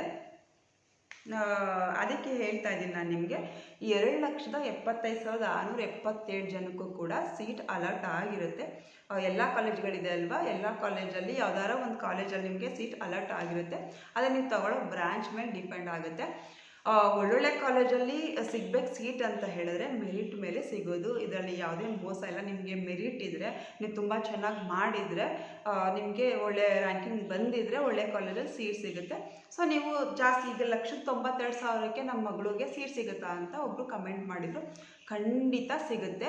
ಯಾಕಂತ ಹೇಳಿದ್ರೆ 2,75,677 ಜನಕ್ಕೂ ಸೀಟ್ ಅಲಾಟ್ ಆಗಿರುತ್ತೆ ಅಲ್ವಾ. ಎಲ್ಲರಿಗೂ ಅಲಾಟ್ ಆದಮೇಲೆ ನಿಮ್ಮ ಮಗುಗೂ ಸೀಟ್ ಸಿಕ್ಕೇ ಸಿಗುತ್ತೆ. ಆದರೆ ಕಾಲೇಜ್ನ ಕಾಂಪ್ರಮೈಸ್ ಮಾಡ್ಕೋಬೇಕಾಗತ್ತೆ. ಯಾವ ಕಾಲೇಜಲ್ಲಿ ಸೀಟ್ ಸಿಕ್ಕಿದ್ರು ನಿಮಗೆ ಲಾಸ್ಟ್ ಇಯರ್ದು PDF ಸಿಗುತ್ತೆ, KEA.KAR.NIC.in ಅಂತ. ಮತ್ತೊಮ್ಮೆ ಹೇಳ್ತಾ ಇದ್ದೀನಿ, KEA.KAR.NIC.in ಅಂತ ವೆಬ್ಸೈಟ್ ಇದೆ KEA ಅವ್ರದ್ದು. ಅದೇ ಹೇಳಿದ್ನಲ್ಲ ನಿಮಗೆ, ಕರ್ನಾಟಕ ಎಕ್ಸಾಮಿನೇಷನ್ ಅಥಾರಿಟಿ ಅವ್ರದ್ದು. ಸೊ ಅಲ್ಲಿ ಹೋಗಿ ನೀವು ನೋಡಿದ್ರೆ ಲಾಸ್ಟ್ ಇಯರ್ದು PDF ಸಿಗುತ್ತೆ. PDF 2024ದು, ನಾವೆಲ್ಲ ನೋಡಿದ್ರೆ 2023 ನಿಮಗೆ 2024ದು PDF ಸಿಗುತ್ತೆ. ಯಾವ್ಯಾವ ಕಾಲೇಜಲ್ಲಿ ಯಾವ್ಯಾವ ರ್ಯಾಂಕಿಂಗ್ಗೆ ಯಾವ್ಯಾವ ಬ್ರ್ಯಾಂಚ್ ಸಿಗುತ್ತೆ ಅಂತ ಇರುತ್ತೆ. ಸೊ ನಿಮ್ಮ ಮಗು ರ್ಯಾಂಕಿಂಗ್ ತಕ್ಕ ಹಾಗೆ ಒಂದು 20,000 30,000 ಕಡಿಮೆ ಇದ್ದರೂ ನೀವು ಹುಡುಗಿ, ನಾನು ಹೇಳ್ತಿರೋದು 1,92,000 ಇದೆ ಅಲ್ವಾ ರ್ಯಾಂಕಿಂಗು. ಸೊ ಅಂಥ ರ್ಯಾಂಕಿಂಗ್ ಅವರು ಒಂದು 10,000 12,000 ಕಡಿಮೆ ಇದ್ದರೂ ಅದಕ್ಕೆ ನೀವು ಕಾಲೇಜ್ನ ಆ್ಯಡ್ ಮಾಡೋದ್ರಿಂದ, ಪ್ರಿಯಾರಿಟಿಲಿ ನೀವು ಕೊಡೋದ್ರಿಂದ ಸಿಕ್ಕೋದು ಸಿಕ್ಬಹುದು, ಹೆಚ್ಚು ಕಡಿಮೆ ಆ ಕಾಲೇಜಲ್ಲೆಲ್ಲ ಸಿಗುತ್ತೆ. ಸೊ ಹಾಗಾಗಿ ಹಾಕಿ ಅಂತಲೇ ಹೇಳ್ತೀನಿ. ಆದರೆ ಒಳ್ಳೊಳ್ಳೆ ಕಾಲೇಜಲ್ಲಿ ಈಗ 200ರಿಂದ 1,000 2,000 ರ್ಯಾಂಕಿಂಗ್ ಇರುತ್ತೆ. ಸೊ ನಿಮಗೆ ಒಂದು 10,000 ರ್ಯಾಂಕಿಂಗ್ ಇರುತ್ತೆ ಅಂತ ಅಂದ್ಕೊಳ್ಳಿ. 10,000 ರ್ಯಾಂಕಿಂಗ್ಗೆ 2,000 1,000 ಸಿಗೋ ಕಾಲೇಜಲ್ಲಿ ಸಿಗುತ್ತಾ ಅಂದರೆ ಸಿಗಲ್ಲ. ಯಾಕಂದರೆ ಆ ಕಾಲೇಜಲ್ಲಿ ಒಂದು 100 200 ಅಥವಾ ಒಂದು 50 ಈ ಥರ ವೇರಿಯೇಷನ್ ಆಗಬಹುದಷ್ಟೇ. 10,000 5,000 ಗಟ್ಟಲೆ ಹೆಚ್ಚು ಕಡಿಮೆ ಆಗಲ್ಲ. ಒಂದು 20,000 30,000 ರ್ಯಾಂಕಿಂಗ್ ಇರೋ ಕಾಲೇಜ್ಗಳಲ್ಲಿ ಅಂದರೆ ಒಂದೊಂದು ಬ್ರಾಂಚಿಗೆ ಒಂದೊಂದು ಥರ ರ್ಯಾಂಕಿಂಗ್ ಇರುತ್ತೆ. ಸೊ ಅಂಥ ಕಾಲೇಜ್ಗಳಲ್ಲಿ ನಿಮಗೆ ಒಂದು 5,000 2,000 ಈ ಥರ ವೇರಿ ಆಗಬಹುದು. ಒಂದು 50,000 60,000 ಇರುವಂತಹ ಕಾಲೇಜ್ಗಳಲ್ಲಿ, ಅಂದರೆ ಆ ರ್ಯಾಂಕಿಂಗ್ ಸಿಗುವಂತಹ ಕಾಲೇಜ್ಗಳಲ್ಲಿ ನಿಮ್ಗೆ 5,000 10,000 ವೇರಿಯಲ್ಲಿ ಸಿಗಬಹುದು. ನಿಮ್ಮ ರ್ಯಾಂಕಿಂಗಿಂತ ಸ್ವಲ್ಪ ಕಡಿಮೆ ರ್ಯಾಂಕಿಂಗ್ ಇದ್ದರೂ ಸಿಗಬಹುದು ಅಂತ ನಾನು ನಿಮ್ಗೆ ಹೇಳ್ತಾ ಇದ್ದೀನಿ. ಈಗ 1,90,000 ಅಂತ ಹೇಳಿದ್ರೆ ನೀವು 20,000 15,000 ಕಡಿಮೆ ಇರೋ ರ್ಯಾಂಕಿಂಗ್ನೇ ಹಾಕಿ ನಿಮಗೆ ಸಿಗುತ್ತೆ. ಇವಾಗ ಒಂದು ಕಾಲೇಜಲ್ಲಿ 1,50,000ಕ್ಕೆ ನಿಂತಿದೆ ಅಂತ ಅಂದ್ಕೊಳ್ಳಿ, ನಿಮ್ಮದು 1,90,000 ಇದೆ ಅಲ್ವಾ, ನೀವು ಆ ಕಾಲೇಜನ್ನು ಕೂಡ ಆ್ಯಡ್ ಮಾಡಿ ನಿಮಗೆ ಸಿಗುತ್ತೆ. ಯಾಕಂದರೆ ಜಾಸ್ತಿ ವೇರಿ ಇದ್ದರೆ 1.5 ಲಕ್ಷಕ್ಕಿಂತ ಜಾಸ್ತಿ ರ್ಯಾಂಕಿಂಗಲ್ಲಿ ಸಿಗೋದಿದ್ರೆ ಒಂದು 10,000 15,000 ವೇರಿಯಲ್ಲಿ ಸಿಗುತ್ತೆ. ಅದರಿಂದಾಗಿ ಹೇಳ್ತಾ ಇದ್ದೀನಿ. ನಿಮ್ಮದು ಸೆಕೆಂಡ್ PUC ಬೋರ್ಡ್ ಎಕ್ಸಾಮಲ್ಲಿ ಏನು ಮಾರ್ಕ್ಸ್ ಬಂದಿದೆ ಅದ್ರಲ್ಲಿ 50% ತೊಗೊತಾರೆ. CET ಇಲ್ಲಿ ಏನು ಬಂದಿದೆ ಮಾರ್ಕ್ಸ್ ಅದ್ರಲ್ಲಿ 50% ತೊಗೋತಾರೆ. ಸೊ ಎರಡನ್ನೂ ಕಂಬೈನ್ ಮಾಡಿ ನೋಡಿಕೊಂಡು ನಿಮಗೆ ರ್ಯಾಂಕಿಂಗ್ ಕೊಡೋದು. ಅದರಿಂದಾಗಿ ಬೋರ್ಡ್ ಎಕ್ಸಾಮ್ದೇನು ಇಂಪಾರ್ಟೆಂಟ್ ಇಲ್ಲ ಅಂತ ಬಿಟ್ಬಿಡ್ಬೇಡಿ. ಬೋರ್ಡ್ ಎಕ್ಸಾಮ್ ಕೂಡ ತುಂಬ ಇಂಪಾರ್ಟೆಂಟ್ ಇದೆ. ಸೊ ಅದನ್ನು ಕೂಡ ಚೆನ್ನಾಗಿ ಓದ್ಕೊಳ್ಳಿ. ಅದನ್ನು ಚೆನ್ನಾಗಿ ಓದ್ಕೊಂಡಾಗ ನಿಮಗೆ CET ಕೂಡ ಚೆನ್ನಾಗಿ ಬರೆಯೋದಕ್ಕೆ ಈಸಿ ಆಗುತ್ತೆ. ಹಾಗಾಗಿ ಬೋರ್ಡ್ ಎಕ್ಸಾಮು ಇಂಪಾರ್ಟೆಂಟ್, CET ಕೂಡ ಇಂಪಾರ್ಟೆಂಟ್ ಅಂತಲೇ ಹೇಳಬಹುದು. ಒಟ್ನಲ್ಲಿ ಕಷ್ಟಪಡದೆ ಸುಖ ಇಲ್ಲ. ಸೊ ಹಾಗಾಗಿ ಕಷ್ಟಪಡಿ, ಓದೋ ಟೈಮಲ್ಲಿ ಚೆನ್ನಾಗಿ ಓದ್ಕೊಳ್ಳಿ. ಮುಂದೆಗೂ ಕೂಡ ಜೀವನ ಪೂರ್ತಿ ಕಷ್ಟಪಡೋದೇ ಜೀವನ ಅಲ್ವಾ. ಸೊ ಕಷ್ಟಪಟ್ಟು ಓದ್ಕೊಂಡ್ರೆ ನಿಮಗೆ ಮುಂದೆ ಜೀವನ ಚೆನ್ನಾಗಿರುತ್ತೆ. ಒಳ್ಳೆ ಕಾಲೇಜಲ್ಲಿ ನಿಮಗೆ ಸಿಗುತ್ತೆ. ಒಳ್ಳೆ ಕಾಲೇಜಲ್ಲಿ ನಿಮಗೆ ಸೀಟ್ ಸಿಗೋದ್ರಿಂದ ಒಂದು 10-20 ಜನಕ್ಕೆ ಪ್ಲೇಸ್ಮೆಂಟ್ ಆಗುತ್ತೆ ಅಂದರೆ ಆ 10-20 ಜನದಲ್ಲಿ ನೀವು ಕೂಡ ಆಗಿರಬಹುದು. ಹಾಗಾಗಿ ಹೇಳ್ತಾ ಇದ್ದೀನಿ, ಚೆನ್ನಾಗಿ ಓದ್ಕೊಳ್ಳಿ ಅಷ್ಟೇ. ಈಗ ಕೆಲವರಿಗೆ ಫೀಸ್ ಹೊಂದಿಸೋದು ತುಂಬಾ ಕಷ್ಟ ಇರುತ್ತೆ. ಆಮೇಲೆ ಫೀಸು ಸಿಂಗಲ್ ಪೇಮೆಂಟಲ್ಲಿ ಮಾಡಬೇಕು, ಅದನ್ನು ಹೇಳೋದು ಮತ್ತೆ.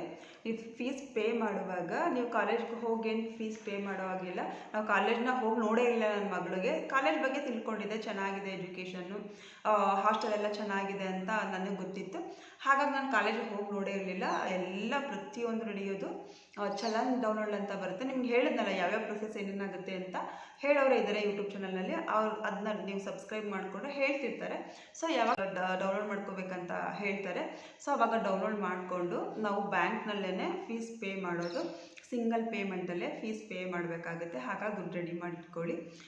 ನಿಮಗೆ ಫಸ್ಟ್ ವರ್ಷ ಕಟ್ಟಲೇಬೇಕು. ಫೀಸ್ ಎಷ್ಟಾದರೂ ಆಗಲಿ ಕಟ್ಟಲೇಬೇಕು. ಫಸ್ಟ್ ವರ್ಷಕ್ಕೆ ನಿಮಗೆ ನಮಗೆ ಈಗ ನೆಕ್ಸ್ಟ್ ವರ್ಷ ಫೀಸ್ ಕಟ್ಟೋಕ್ಕೆ ಕಷ್ಟ ಆಗ್ತಿದೆ ಅಂತ ಹೇಳಿದ್ರೆ ಲೋನ್ ಸಿಗುತ್ತೆ. ನೀವು ಯಾವುದಕ್ಕೆ ಸೇರ್ಕೊತೀರೋ ಪ್ರತಿಯೊಂದಕ್ಕೂ ಲೋನ್ ಸಿಗುತ್ತೆ. ಅದು ಏನೇನು ಪ್ರೊಸೆಸ್ ಇರುತ್ತೆ ಅಂತೆಲ್ಲ ನಾನು ಹೇಳಿದ್ನಲ್ಲ, ತಿಳ್ಕೊಳ್ಳಿ. ಏನೇನು ಪ್ರೊಸೆಸ್ ಇರುತ್ತೆ ಅಂತ ಇರುತ್ತೆ, ಒಂದಷ್ಟು ಪ್ರೊಸೆಸ್ಸು. ಕಾಲೇಜಿಂದ ಏನೇನೋ ತರಬೇಕು, ಅದು ಇದು ಅಂತೆಲ್ಲ ಇರುತ್ತೆ. ಸೊ ಮುಂಚಿತವಾಗಿ ಮಗುಗೆ 18 ವರ್ಷ ಆಗಿದರೆ ಪಾನ್ ಕಾರ್ಡ್ ಮಾಡಿಸೋದಾಗಿರಬಹುದು ಅಥವಾ ಬ್ಯಾಂಕಲ್ಲಿ ಅಕೌಂಟ್ ಮಾಡಿಸೋದಾಗಿರಬಹುದು ಎಲ್ಲವನ್ನು ಮಾಡಿಸಿಟ್ಕೊಳ್ಳಿ. 18 ವರ್ಷ ಆಗಿಲ್ಲ ಅಂತ ಹೇಳಿದ್ರು 18 ವರ್ಷ ಆದ ತಕ್ಷಣ ಪಾನ್ ಕಾರ್ಡ್ ಎಲ್ಲ ರೆಡಿ ಮಾಡ್ಕೊಳ್ಳಿ ಆಯಿತಾ. ಇದು ನಿಮಗೆ ಲೋನ್ ಸಿಗುತ್ತೆ. ಅದಾದ್ಮೇಲೆ ಸ್ಕಾಲರ್ಶಿಪ್ ಅಂತ SSP ಸ್ಕಾಲರ್ಶಿಪ್ ಅಂತ ಸಿಗುತ್ತೆ. NSP ಸಿಕ್ಕದವ್ರಿಗೆ SSP ಸಿಗಲ್ಲ, SSP ಸಿಕ್ಕದವ್ರಿಗೆ NSP ಸಿಗಲ್ಲ ಅಂತ ಹೇಳ್ತಾರೆ. ಸೊ ಯಾವ್ಯಾವ ಸ್ಕಾಲರ್ಶಿಪ್ ಸಿಗುತ್ತೋ ಅದನ್ನು ವಿಚಾರಿಸ್ತಾ ಇರಿ. ಎಲ್ಲ ಸ್ಕಾಲರ್ಶಿಪ್ನೂ ಅಪ್ಲೈ ಮಾಡಿ. ಜಿಂದಾಲ್ ಸ್ಕಾಲರ್ಶಿಪ್ ಅಂತ ಸಿಗುತ್ತೆ. ನನ್ನ ಮಗಳಿಗೆ ಜಿಂದಾಲ್ ಸ್ಕಾಲರ್ಶಿಪ್ಪೇ ಬಂದಿರೋದು. SSPಗೂ ಅಪ್ಲೈ ಮಾಡಿದ್ವಿ, SSP ಬಂದಿಲ್ಲ. ಸೊ ಕೆಲವ್ರು ಹೇಳ್ತಾರೆ SSP ಬಂದರೆ ಜಿಂದಾಲ್ ಬರಲ್ಲ, ಜಿಂದಾಲ್ ಬಂದರೆ SSP ಬರಲ್ಲ ಅಂತ. ಸೊ ಬರುತ್ತೆ ಇರ್ಬೋದು, ನನಗೆ ಗೊತ್ತಿಲ್ಲ. ಒಟ್ಟಲ್ಲಿ ಅಪ್ಲೈ ಮಾಡಿದ್ದೀವಿ. ಧರ್ಮಸ್ಥಳ ಸ್ಕಾಲರ್ಶಿಪ್ ಕೂಡ ಅಪ್ಲೈ ಮಾಡೋದು ತುಂಬಾ ಈಸಿ ಇರುತ್ತೆ. ಅಪ್ಲೈ ಮಾಡಿ ಆಯಿತಾ. ಈಗ ಇದೆಲ್ಲ ಮಾತ್ರ SSP ಇದೆಲ್ಲ ಆನ್ಲೈನಲ್ಲಿ ಅಪ್ಲೈ ಮಾಡಬೇಕು. ಇಂತಿಂಥ ಟೈಮ್ ಅಂತ ಇರುತ್ತೆ, ಆ ಟೈಮ್ ಒಳಗಡೆ ಅಪ್ಲೈ ಮಾಡಿ ಅಷ್ಟೇ. ನನಗೊಂದಷ್ಟು ವಿಚಾರಗಳು ಗೊತ್ತಿತ್ತು. ಸೊ ನನಗೆ ಗೊತ್ತಿರೋ ಒಂದಷ್ಟು ವಿಚಾರಗಳ ಜೊತೆಗೆ ಮತ್ತೊಂದಷ್ಟು ವಿಚಾರಗಳನ್ನ ತಿಳ್ಕೊಂಡು ನಿಮಗೋಸ್ಕರ ಈ ವಿಡಿಯೋವನ್ನು ಮಾಡಿದ್ದೀನಿ. ಒಬ್ಬಳು ಸ್ಟೂಡೆಂಟ್ ಕೇಳಿದ್ರು ಅಂತಲೇ ಮಾಡಿದ್ದು. ಯಾಕಂದರೆ ತುಂಬ ಪೋಷಕರಿಗೆ, ತುಂಬ ಸ್ಟೂಡೆಂಟ್ಸ್ಗೆ CET ಅಂದರೆ ಏನು, CET ಬಗ್ಗೆ ಎಷ್ಟೋ ಜನಕ್ಕೆ ಐಡಿಯಾ ಇರೋದಿಲ್ಲ. ಹಾಗಾಗಿ ನಾನು ಈ ವಿಡಿಯೋವನ್ನು ಮಾಡಿದೆ. ಇದರಿಂದ ನಿಮಗೆ ಅನುಕೂಲ ಆಗಿದೆ ಅಂತ ಭಾವಿಸ್ತೀನಿ.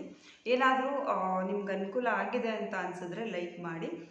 ಮತ್ತು ಏನಾದರೂ ಡೌಟ್ ಇದ್ದರೆ ಕಮೆಂಟ್ ಮಾಡಿ. ನನಗೆ ಗೊತ್ತಿರೋದಾದರೆ ನಾನು ರಿಪ್ಲೈ ಮಾಡ್ತೀನಿ. ಅಕಸ್ಮಾತ್ ನನಗೆ ಗೊತ್ತಿಲ್ಲ ಅಂತ ಹೇಳಿದ್ರೆ ಯಾರು ವಿಡಿಯೋ ನೋಡ್ತಿರ್ತೀರೋ ಅವ್ರ ಕಮೆಂಟ್ ಯಾರು ನೋಡ್ತಿರೋ ನಿಮ್ಗೆ ಆ ವಿಚಾರದ ಬಗ್ಗೆ ಗೊತ್ತಿದ್ದರೆ ನೀವು ಕೂಡ ರಿಪ್ಲೈ ಮಾಡಿ. ಯಾರ್ಯಾರು ಫಸ್ಟ್ PUC ಮತ್ತು ಸೆಕೆಂಡ್ PUC ಓದ್ತಿರೋ ಸ್ಟೂಡೆಂಟ್ಸ್ ಮತ್ತು ಪೇರೆಂಟ್ಸ್ ಇದ್ದಾರೋ ಅವ್ರಿಗೆಲ್ಲ ಶೇರ್ ಮಾಡಿ, ಅವರು ಕೂಡ ತಿಳ್ಕೊಂಡಂಗೆ ಆಗುತ್ತೆ. ಯಾರು ಫಸ್ಟ್ ಟೈಮ್ ನನ್ನ ಚಾನಲ್ನ ನೋಡ್ತಿದ್ದೀರಾ ಅವರು ಸಬ್ಸ್ಕ್ರೈಬ್ ಮಾಡ್ಕೊಳ್ಳಿ. ಯಾಕಂದರೆ ಕೆಲವೊಂದು ಅನುಭವಗಳನ್ನ ಹೇಗಿರಬೇಕು ಅಥವಾ ಮಕ್ಕಳು ಹೇಗಿರಬೇಕು ಮುಂದೆ, ಅಥವಾ ನಾವು ಹೇಗಿರಬೇಕು, ನಾವು ಯಾವಾಗಲೂ ನಗ್ನಾಗ್ತಾ ಇರಬೇಕಂದ್ರೆ ಹೇಗೆ ಜೀವನವನ್ನು ನಾವು ನಡೆಸ್ಕೊಂಡು ಹೋಗಬೇಕು ಅನ್ನೋದೆಲ್ಲ ಹೇಳಬೇಕಂತ ಅಂದ್ಕೊಂಡಿದ್ದೀನಿ. ಅಂದರೆ ನಾನು ಹೇಗಿದ್ದೀನಿ, ನನ್ನ ಅನುಭವಗಳೇನು ಅನ್ನೋದನ್ನು ಹೇಳಬೇಕಂತ ಅಂದ್ಕೊಂಡಿದ್ದೀನಿ. ಸೊ ಹಾಗಾಗಿ ಯಾರು ಫಸ್ಟ್ ಟೈಮ್ ನನ್ನ ಚಾನಲ್ನ ನೋಡ್ತಿದ್ದೀರಾ ಅವ್ರು ಸಬ್ಸ್ಕ್ರೈಬ್ ಮಾಡ್ಕೊಳ್ಳಿ. ಹೀಗೆ ಪ್ರೋತ್ಸಾಹ ಮಾಡಿ ಅಂತ ಕೇಳ್ತಾ ಇದ್ದೀನಿ. ಧನ್ಯವಾದಗಳು.